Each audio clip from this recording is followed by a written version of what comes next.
sort of how things go, but I want to do a little bit of leaving it as a choose your own adventure. So my name's Robison. I am the founder of a company called Psionic, and we build bionic clothing to help people walk.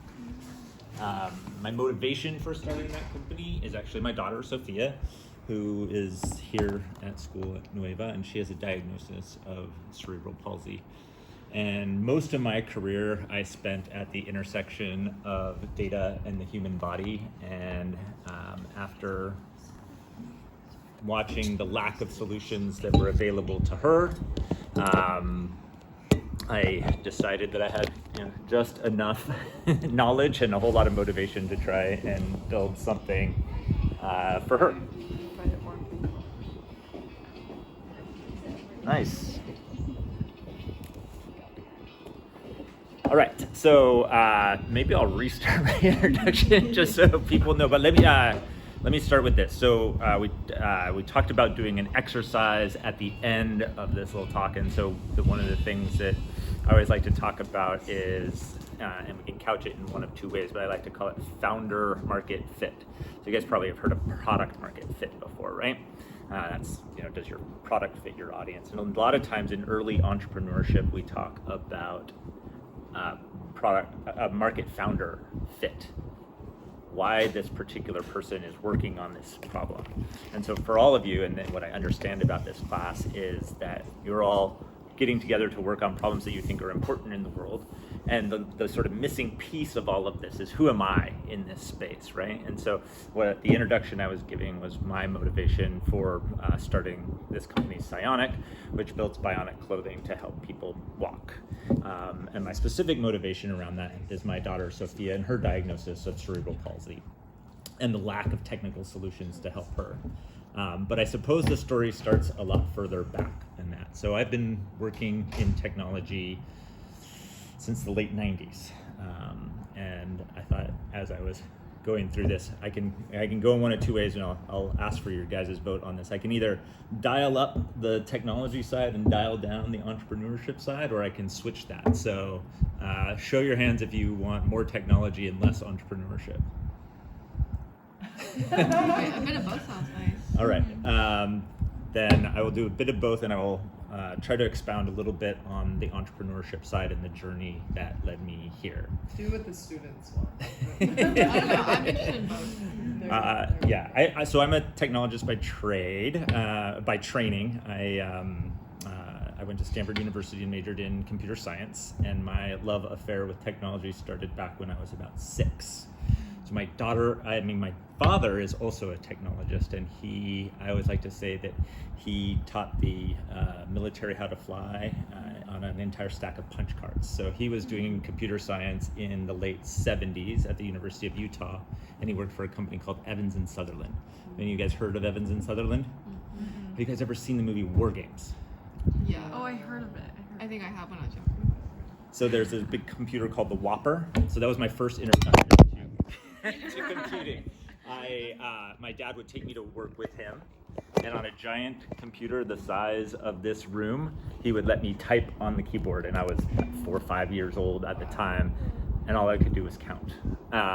So 1, 2, 3, 4 on this tiny little screen in a computer the size of this room.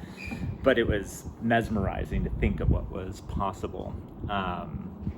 And as I was starting to go through and study, I started actually doing internships when I was in high school, trying to learn about computing, trying to learn about programming, and apply it in those jobs. And I think that's like a really exciting opportunity, and I'm glad that I talked to Sophia. It's so amazing to me that you guys are already applying the things that you learn here in high school. So I started my career at Apple. I worked on the Newton. Has anybody heard of the Newton? All right, the Newton was their first handheld computer. This was 1995 to 99. It was a complete disaster of a project from a business perspective, but it was so amazing to work on it. I particularly worked on handwriting recognition, which is the ability for the computer itself to recognize handwriting. And so, who here has worked on any machine learning projects? Awesome. So machine learning in general, get a big bunch of data, well labeled, and then teach the computer to understand what those objects were. So I was, I was 18 at the time, maybe 18, 19 at the time when I started working there.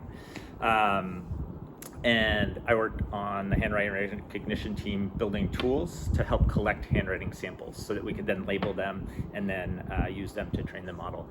But this was hand-tuned assembly code. There was no connection to the internet, and so there was barely even an internet at that point in time. It was just an idea that was somewhere in Switzerland, and so all of the models that we built had to run on the device itself. And so that's going to be a consistent theme through what I talk about. I was at Apple when Apple was not cool. It was actually almost, I think it was like 30 days away from bankruptcy when I was working there, if you can imagine. And that's also a common story within the world of entrepreneurship. You're always like right on the edge of going out of business. And then sometimes you make it. That was not when I fell in love with entrepreneurship. I fell in love with technology working on that. I took that and I accidentally fell into the world of startups. And I worked at a company that was called OpenWave Systems. We built web browsers for cell phones. Back before there was an iPhone, back before there was Android, we shipped 1 billion phones worldwide. Again, this was early days. So if you can imagine how much, on the devices you guys use, what type of computing devices do you use for your projects? What kind of microcontrollers do you guys have? I don't know, for our projects, like Google Colab, that kind of stuff. You use Colab? Yeah. Okay. For school scale. Yeah. And then I see there's microbit used in some of these Yes. projects. Arduino, a lot of people use Arduino. Yeah. So Arduino's about the same scale as phones were back then. The big accomplishment that I always brag about in that job was that I rendered CNN.com in 512K of RAM. And so you can imagine tiny little screens, probably like 200 pixels by 100 pixels, people scrolling through and trying to browse the internet. And at the time, everybody thought, oh, that's crazy, right? No one's gonna use their phone to browse the internet, right? And now, Imagine. We watch entire movies on our phone. yeah, and these were the early days. So this was early 2000s. You guys know 5G, 4G, 3G. At that time, we were at like 2G. We were just starting to roll out networks that could actually support graphics, but well before we were able to support video. And so I stayed in that world of embedded systems for most of my career. But that was sort of accidentally stumbled into it based on relationships. And I think that's one of the things that I highly value about my experience in technology, especially in this valley, is the culture of support, people paying it forward. A lot of my early experience was with big nerds. I would say like Silicon Valley was just a bunch of big nerds wanting to build cool stuff. And there were not MBAs, there were not great business plans, but there was a whole lot of like coffee and Mountain Dew. And my dad was one of those, and so I got to see it firsthand. And all of those people, as I've reached out, Good afternoon, faculty. We are starting our division meeting in 1 minute. Snacks are outside of the WRC. Meeting will be starting in 1 minute. I have to go to another meeting. I'm so sorry. But no worries, nice to meet you. And so, okay, I have to help her set up. Sorry. no problem. Thank you. So the ability for y'all to reach out to someone and chat with them about their experience, try to understand, sort of answers to your problems. I always felt like this environment was a wonderful area to have that support. It's not every industry, and I would say that what I have loved about growing up in the world of technology is it is more of a meritocracy than I see in other businesses, where the strength of your ideas and the amount of drive and hard work that you have often does outweigh seniority. How many years have you worked in it? Who do you know? Those types of things. And so it's a real joy to work in this environment. So from OpenWave, which was really my first startup experience, I thought I was gonna be in some big company lab. And in fact, when I was graduating from college, that's where I interviewed the IBMs of the world, the Apples and Microsofts of the world. And it just happened that relationship that I had formed with one of my former bosses, come check this out. So I come, it's 100-person company, right? And they were building the future of the internet on a phone, and I just fell in love with entrepreneurship at that point in time. What a small group of people could do to disrupt an entire industry was just incredible. And so I did that for 6 years, and like I said, we shipped 1 billion browsers around the world. And then I was like, well, I got to go learn how to go even smaller. I want to be on a founding team. And so a friend of mine introduced me to Max Levchin of PayPal fame, and he was starting a new company. And I was like, wow, what a better way. He's one of the most famous CTOs in that era, and I wanted to learn to be a CTO and a founder and how to go raise money and really build something from the ground up. And so we started a company called Slide, and it was in the very early days of social networks. And so we built a photo sharing site amongst other social apps. And it was really my first and my only departure from doing embedded systems. And we scaled, really learned how a different side of scale. So we had 5 different properties that scaled to 10 million monthly actives. And so the really hard, challenging part of that is how to make data systems scale, how to take your database and scale that up and build a team to go do that and go raise the money to go do that. And so when, that was, while OpenWave was a small company, I was not involved in any of the business side of that. And so what was the big lesson there was just how challenging startups can be and what level of focus and attention and real obsession with the customer you needed to have, and how much metrics matter. So in everything that I have done since, it was like, if I can't measure it, there's no way I can impact it. There's no way we can drive a business with that. And so after a bit of time, Max and I both decided that, neither one of us really wants to be building social games.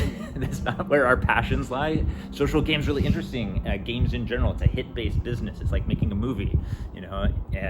Someone plays your game, they may like it. Now, there's an interesting exception to this, which is in the large multiplayer worlds where they can sort of like Roblox and Minecraft, where they can actually thrive on community. And that's ultimately what we were trying to build, were platforms that could thrive off of community-based content. We sold it to Google, and I decided I wanted to try being a CEO and founder on my own. And I wanted to take all the gaming mechanics that we built there and apply them to the world of health. So the other part of my family history, so my dad's a technologist, my mother was a physical therapist. And so I saw all of the challenges that she had, all the great care and attention she gave to people, but then she sent them home and she didn't know what they did. And they'd come back and they would be like, oh yeah, I totally did my exercises. And she was like, well, either I'm doing something wrong, I'm doing the wrong things to do, or they're not doing what they say. And this is a classic problem in the world of healthcare. So I wanted to take the game mechanics that we had learned at Slide and apply them to the world of healthcare. And I built out a whole platform by which to connect coaches, trainers, nutritionists to clients and help them customize plans. I sold that company to Jawbone, which most people know it because it was like the Jambox. If anybody remembers, it was one of the first Bluetooth speakers. I joined them and built the first wrist-worn tracker for steps and sleep in these consumer healthcare events. That was really incredible for me. One, because I got to take this platform that I'd built and everything we'd done on the software side and actually get back to my roots in embedded systems. We built all the firmware for the wristband. I actually hired my old boss from Apple to build some of the first machine learned algorithms to run in these wrist worn trackers, which was a new novel thing, but we're mostly using heuristics to track anything and mostly, hip-based pedometers. And so what we proved out is that that could actually scale, and now you see things like Apple Watch and the Whoop that are, and the Oura Ring, which are, are fairly commonplace ways of tracking metrics. Right after I sold my company to Jawbone, I actually got my daughter's diagnosis. And so it was a pretty wild time for us. She had been born super early, 3 months premature, 2 pounds, 4 ounces. She was about this big. And as is common with that early birth, she ended up with some damage to her motor cortex from lack of oxygen and lack of real maturity and growth. And so for the next 6 years, I was trying to, this is the classic technology. Anything is possible. We can build the future. And, then living as a parent was like, well, yeah, your daughter probably won't walk again. We can get her a walker, we can get her a wheelchair. And after hearing that for about 6 years, I was like, man, maybe there's something that I can do. And so I basically was a really challenging decision for me, because while I had done companies in the past, it was a kind of a different level of commitment, right? So when you start a company, you're going to make a commitment to investors, right? You're taking their money, you're going to do something great with their money and give them a big return. You're making a commitment to employees. You're hiring these people. You're like, yeah, I know I can't pay you as much as one of the FANG companies, but trust me, it's going to be great. We're going to do so much. And this was one level more. It was like a promise to my family that I was going to be able to help my daughter, help other people that I loved with something that was very critical. And so for the first 6 months, I didn't actually take any money, and I didn't hire anybody. I just worked in my garage, Silicon Valley fairy tale, making prototypes. And wanting to prove sort of two things. First is, if I'm going to make this commitment to my family, I sure as hell better be able to make a difference in their lives. And two, am I just an angry parent? Is there a real business here? Or is this just a, should be a nonprofit or some other project?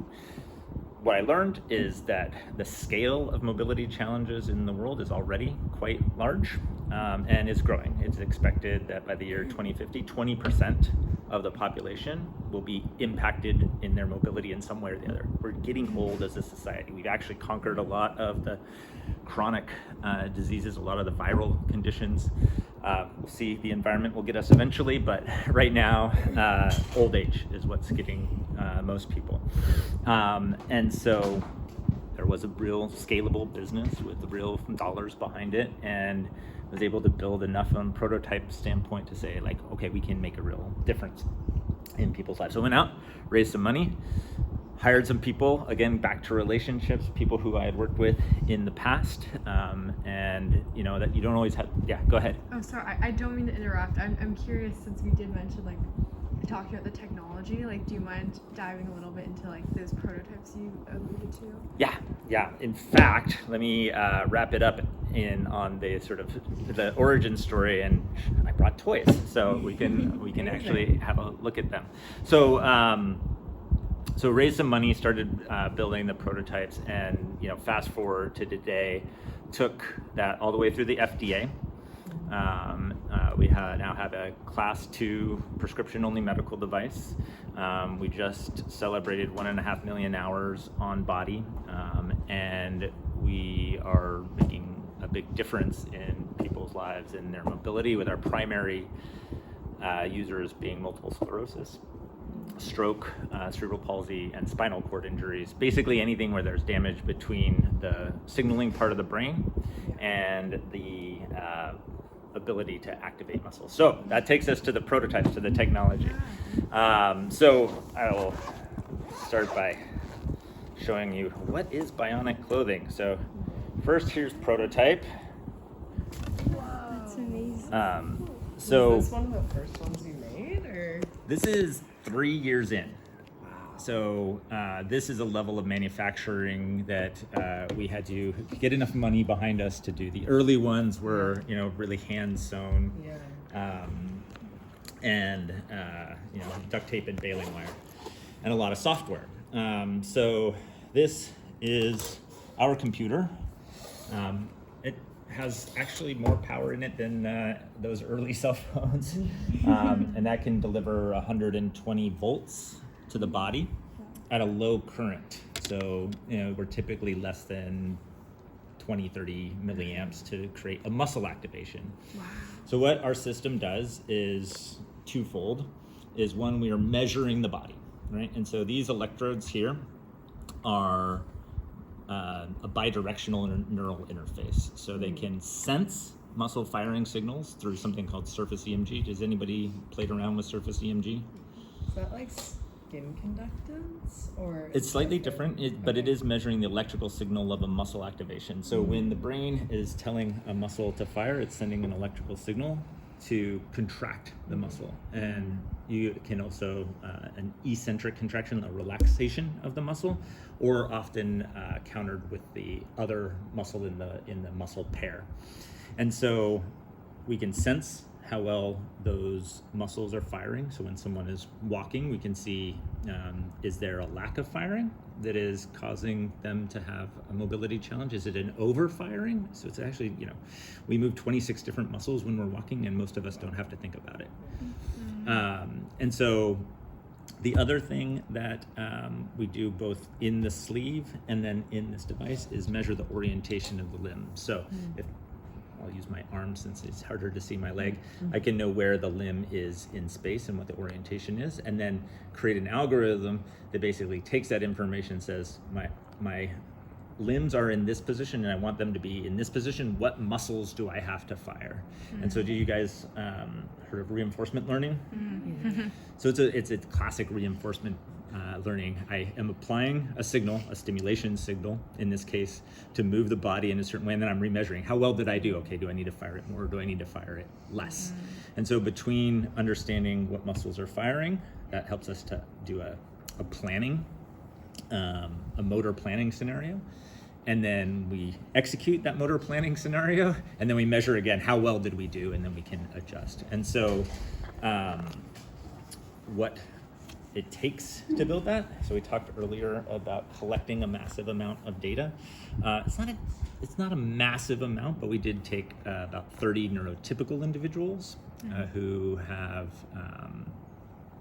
no disability, although we found some disabilities in that group as we went, and recorded how their muscles fired and the resultant orientation of the limbs, and that created our baseline model. And with that baseline model, we could then design stimulation patterns that mimic the natural firing of the muscles. Now, what's interesting about it, right, is when you activate a muscle from an external stimulus, it takes time to get through the dermis, so the skin and any fat layer and any muscle to get the activation. So you kind of have to go a little bit earlier than the brain does. So we have to be a little bit ahead of the brain to be able to activate it at the right time. Let me pause there for a second. Any questions about how the system works? Wait, so how does it how does it end up how does that data end up going to the wearer, or how does it allow them to walk or move? Yeah, so these electrodes that we talked about sensing muscle activity, we can also use them to stimulate the muscle. And so this device here, this is the computer, there's a battery that attaches to it and basically can create an electrical charge, high voltage, low current, 120 volts up to 100 milliamps.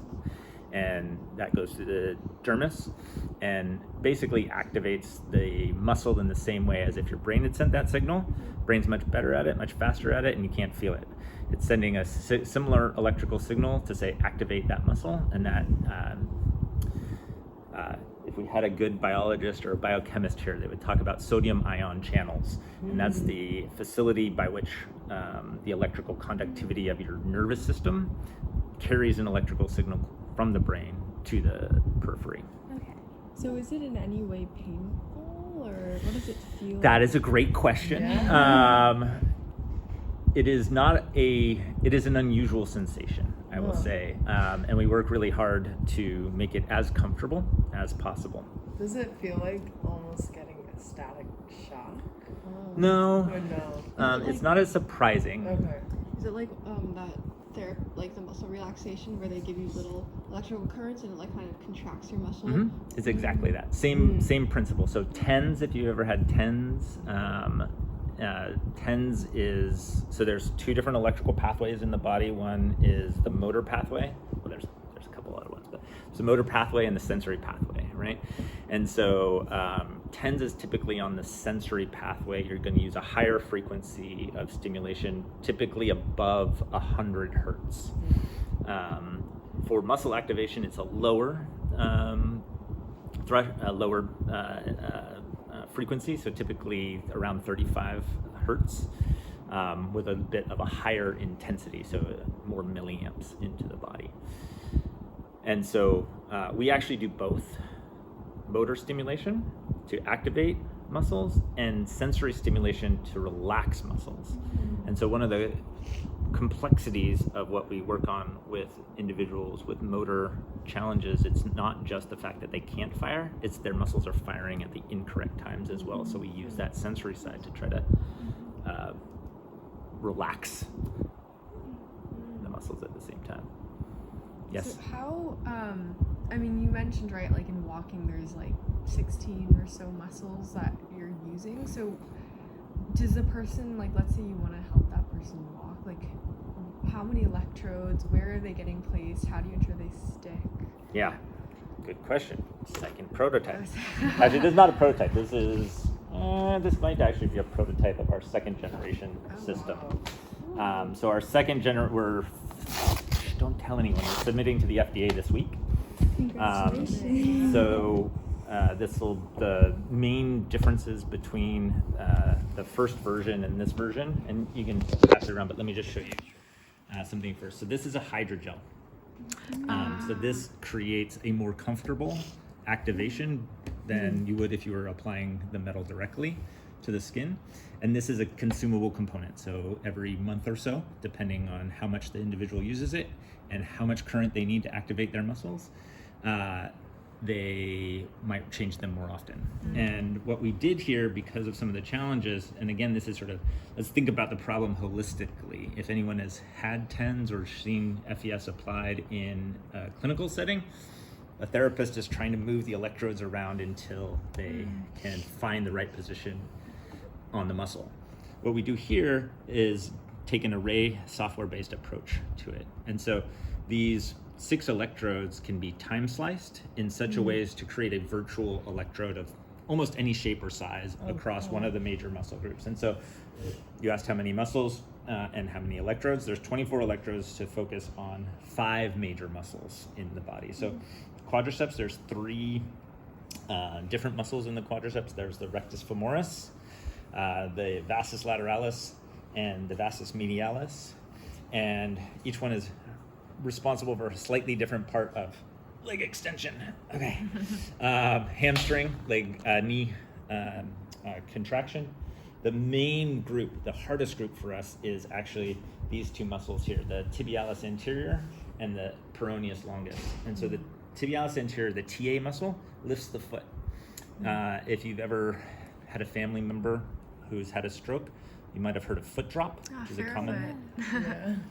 And so that's typically a challenge activating the tibialis anterior. Yeah, The the students were kind of shared recognition because we have a team that for many years has worked on different kind of insoles and foot, like shoe prosthetics for foot drop. Yeah, so the common way of treating that is to basically use an AFO, is to keep the foot in a flexed position.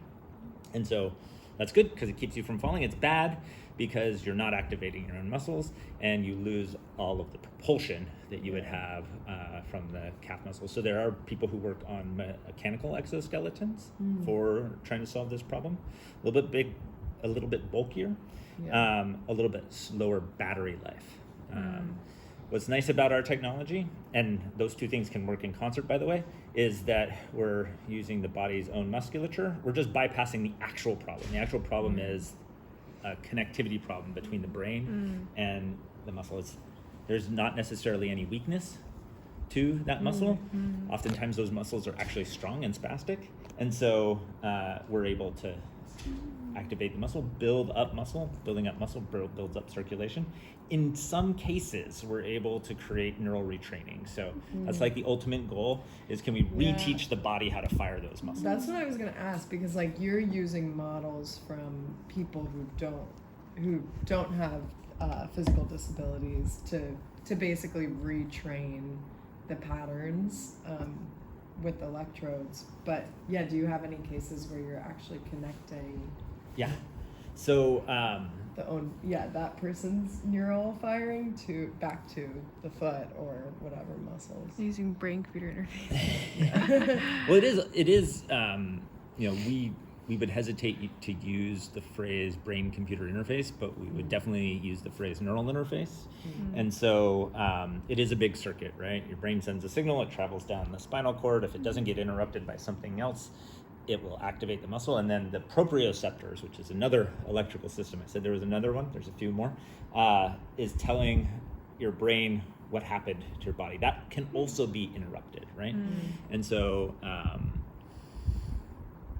depending on where the lesions are, so a lesion is a cut in either the brain or in one of the nerves, one of the neurons, it can impact either side or both, right?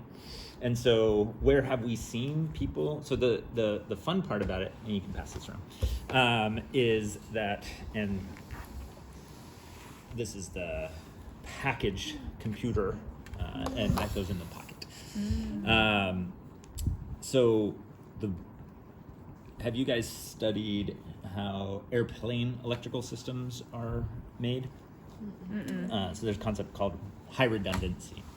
And so if any single system electrical system in a plane fails, a plane can't crash, right? You need to have redundant fail-safe systems. Turns out our bodies have a lot of redundancy in them. In fact, there's a surgical procedure that is somewhat common within cerebral palsy called a selective dorsal rhizotomy, where they go in and they use actually some of the same techniques that we have here. They activate a muscle, activate an individual neuron with stimulation, and they measure how well it conducts the electricity and how long that muscle fiber stays on, or that neural activation stays on. And the ones that are most spastic, basically the ones that are not behaving the way that they should, they sever them with a little tiny laser. And you can sever up to 50% of the nerves within one limb and have the body still work. Now what's interesting about it, right? So after I leave you, there's probably going to be traffic to get wherever I'm going, and Waze will help bring up Waze, and Waze will say, here's traffic here, I'm going to reroute you around the system. Now, the way that the motor cortex works is it's kind of built in, right? So people, the walking pattern is something that no one really learned, right? You're kind of born with it. Speech and these other things you learn. And so you'll see people who have had a car accident, they'll lose their, a traumatic brain injury, they'll often lose their ability to speak. Stroke, same thing, often lose your ability to speak. In some cases, you can relearn. It's harder as you get older. We lose some of that good neuroplasticity, but I also think that the neuroplasticity of the human brain is way underestimated, especially as we age. What I think is true, and this comes back to are you able to retrain or bypass the traffic, if you will, you have to have the tools, right? And so it's hard to know without ways, like where's the traffic going to be. Maybe you know by intuition and you have enough remembering of the different roadways that you might map yourself around, but it's you may not have the tools. And so, you know, some of the most emotional experiences that I've had in this business, when people come in and you ask them to lift their foot, and they're like, I'm trying, and their foot can't move, and they get frustrated and angry, right? And so through these electrodes, through the measurement of EMG, we're able to say, well, look, no, like your brain is firing the signals really small, and it's not enough to activate the muscle, but let's actually use that signal and then apply stimulation, and they'll be trying, and all of a sudden their foot will lift, and all of a sudden they're crying, right? Because their foot hasn't moved in maybe 6 years. And when you think about it as a neural retraining tool, if I tell you the outcome I want you to achieve, but you can't do it, right? If you don't have the tools to do it, you're gonna get frustrated, you're not gonna wanna do it anymore. And that's often the case with neurorehabilitation. It's like, I've told you to lift your foot, why aren't you lifting your foot? You're like, I'm trying to lift my foot and I can't do it. But if we can give them this tool and we can actually reinforce a motor pathway that we're seeing, then maybe it's possible. And we have had cases of people who have graduated from the sleep. It's kind of the holy grail. If I can get you all the way through a neurorehabilitation and be able to relearn to walk and not use our sleeve anymore, that is, you know, a fantastic outcome.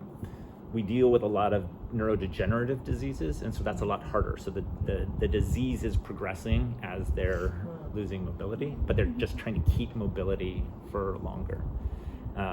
Maybe the most interesting case of this is within multiple sclerosis, where you guys know much about multiple sclerosis. So the body, it's an immune response. The body is attacking the neurons that are responsible for myelinating the neurons, and so that myelination is what keeps them electrically conductive. And so the only thing to stimulate those cells is movement. So it's a downward spiral, right? As the disease starts to attack those cells, they're not able to create the same level of conductivity. You stop moving, you stop stimulating the cells, and the process accelerates. And so maybe you've heard like movement is medicine. It is actually true in this case, and in a lot of cases. Parkinson's is the other disease where the only known thing to improve the disease, not the symptoms, you can manage the symptoms, but to actually improve the progression in the disease, is exercise. Is ALS similar? I don't know as much about ALS. I think I have to go, but thank you so Yeah. much. Like, this is really cool that I learned something. Thank you. Yeah, absolutely. ALS is a peripheral nerve disease. There's some central nervous system involvement and some peripheral nervous system involvement, so it's similar. You have lesions at the end. Our technology works by basically bypassing the central nervous system, even though it seems odd and counterintuitive because it's sitting on the periphery. We are bypassing the central nervous system. The peripheral nervous system, the jury's still out. So that's actually kind of a fun area of science that we hope to get into more addition. I was wondering, like, how do you personalize it per person? Because I feel like some people need to move different regions. Like, everybody's bodies are so different. Like, how do you make like your device work with different people? Totally. So there's two aspects of it. One is, what can we do with just algorithms, and what do we have to do with user response? And so the algorithms, we have a few different profiles of movement. One, the most advanced is one that includes context, so that it understands, are you sitting? Are you standing? Are you walking across flat ground? Are you going upstairs? And that adjusts. So basically based on speed, a lot of it's not super advanced ML by any stretch of the imagination, because one, it's on a tiny computer, and two, it has to be auditable by the FDA. And so, simple ML models, some linear regressions, some decision trees, those types of algorithms. And it's backward looking, and it doesn't do any forward projection. So backward looking mean I measure your last 10 steps, I can predict your next one step, right? And so that's how we can adjust based on speed, and that's what makes walking kind of a fun problem, because it's well understood and it's also quite cyclical, right? Upper motor extremity, much harder, because what am I doing with my hands? I'm picking up a water bottle and zipping, unzipping. So that's a future place that we want to get to, and as we build up our knowledge in that. So that's what we can do automatically. On the personalization, so from a user perspective, when we do the initial setup and we have a telehealth layer built inside our system, we build on top of Twilio's APIs for their basically teleconference solution. We embed that in our app. We have exercise physiologists and physical therapists on our team who will meet virtually with the client and get them set up. And the things that they do, one is assess their walking, which of the different gait programs is best. Some people who are it's called step 2 gait, where they're one of their legs never actually passes the other one. That's one profile. The context one that I said is another profile. They'll have some amount of adaptation.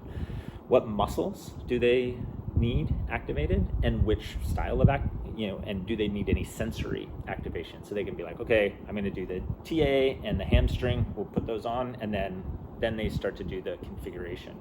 So we try to teach the users how to configure each array so they get the right amount of contraction when they're doing contraction, and the right pattern. So one of the things that comes with foot drop oftentimes is you also have the other muscle, the PL muscle, which is responsible for everting the foot, can also be deficient, and so the foot will roll in.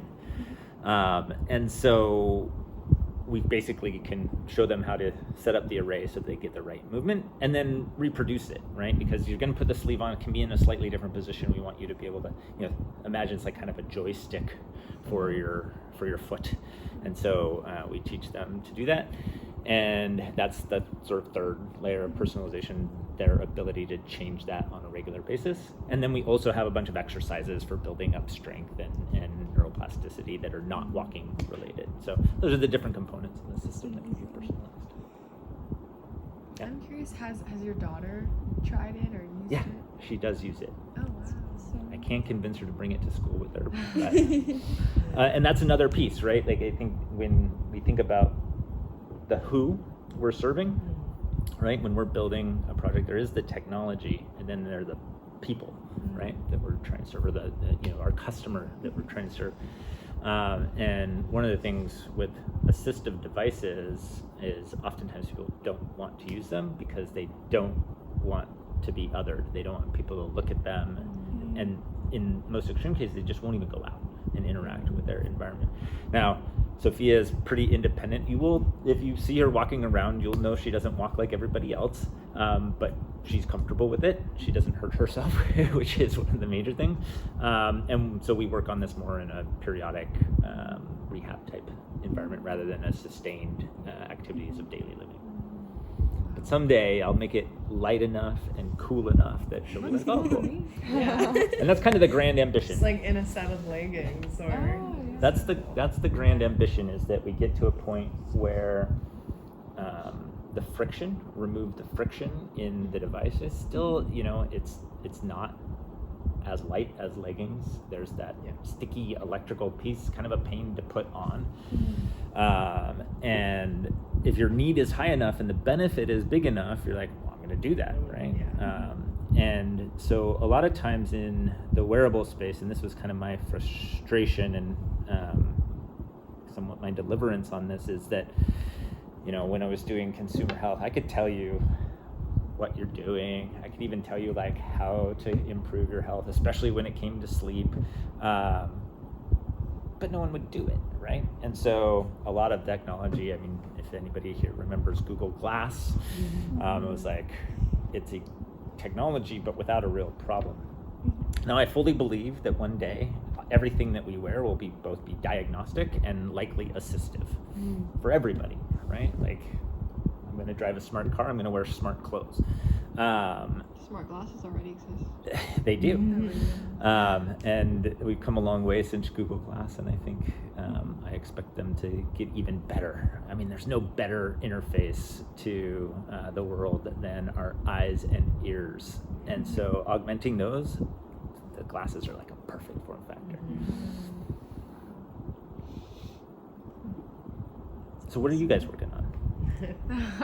All right, so this is your chance. I need to go hop on the faculty Zoom because I'm late to it. Yeah. But I just wanted to say thank you so much for coming. Absolutely. I know it's a small but mighty group. I'm excited to have them tell you about their projects. Awesome. I think we have a lot of software folks in here.